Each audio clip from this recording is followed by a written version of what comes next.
రైతులకు వానకాలం వానలు వచ్చి నిలగొడుతున్నాయంటే ఇంకో దిక్కు సర్కారులు సహకరించక యూరియా అందక చాలా తిప్పలు పడుతున్నారు చాలా దిక్కుల రైతులు.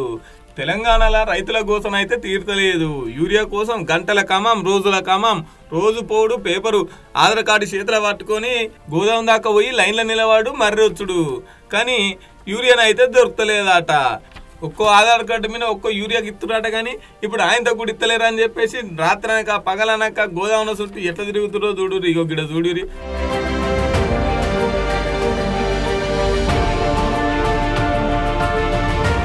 వానొత్తున్నా కూడా అబ్బా రోడ్డు మొత్తం మీద ర్యాలీ తిత్తున్నట్టే ఉన్నది కదా.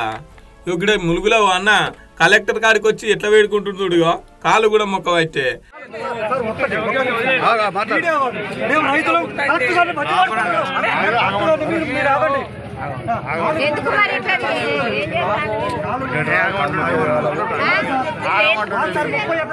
కలెక్టర్ ఇక అందరు పేర్లు రాసిరి, అందరికి వంచుతాం. 1200 బత్తాలు ఉన్నాయి, ఇంకో 1000 బత్తాలు వస్తున్నాయి, అందరికి ఇస్తాం. కానీ మీరేం టెన్షన్ పడకూరి, మంచిగా లైన్లు ఉండురి అంటుర్రు. చెప్పండి, ఒక టోకెన్ నంబర్ లాగా ఇవ్వండి. లేదండి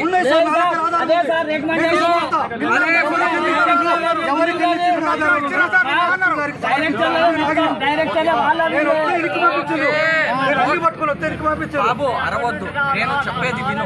ఇప్పుడు నేనేమంటున్నాను అంటే మీరున్న ప్రతి ఒక్కళ్ళది సమానంగా ఇస్తాం, ప్రతి ఒక్కళ్ళది పేరు రాసుకుంటాం, ప్రతి ఒక్కళ్ళకి టోకెన్ నంబర్ వారిగా అందరికీ వస్తుంది. ప్రశాంతంగా నిల్చుంటే అందరికీ ఉంది.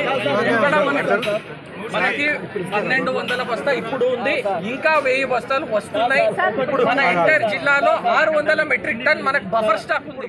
గిడి చూడు రీ ఇల్లందులో కాంగ్రెస్ ఎమ్మెల్యే కోరం కనకయ్య ఉన్నాడు కదా, రైతుల మీదగా ఉల్టా మాట్లాడితే అరుచుకుంటే ఇక వెనకకు మర్రిపోతున్నాడు. రైతులే బ్లాక్లు అమ్ముకుంటున్నారా అంటున్నాడు. విన్నారులా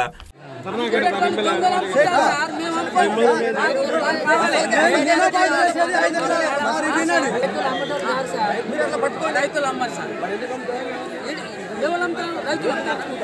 సార్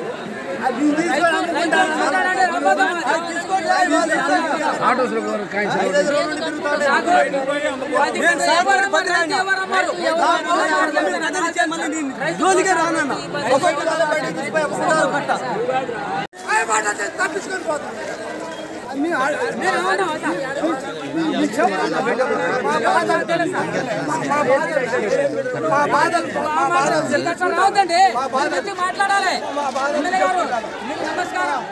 ఎగరలేక పందిరి చిన్నగా ఉందన్నట్టు వీళ్ళు ఇచ్చింది ఎంత, ఇంకా మీదికెళ్ళి రైతులు బ్లాక్లు అమ్ముకునే అంత ఉన్నా అదిడా అసలుకే లేదురా అంతే. ఇట్లా రైతులను అవమానపరుస్తావా అని చెప్పేసి రైతులు అరుచుకునేసరికి వెనుకకు మర్రిపోవట్టే. ఎందుకు ఎప్పుడు ఉత్తగా రైతులతోని కంటావుడు ఈయనకు కాకపోతే. ఓ దిక్కులు వానొచ్చి పంట కొట్టుకపోవచ్చే, ఇంకో దిక్కు సర్కారు యూరియా ఇవ్వకపోయా. మరి రైతులు ఎట్లా బతకాలే? రైతులు పంట పండించకుంటే మిగతా జనాలు ఇట్లా పబ్లిక్ బతకాలే అని చెప్పేసి అడగవచ్చిరు ఈ ముచ్చటరికైనా పబ్లిక్.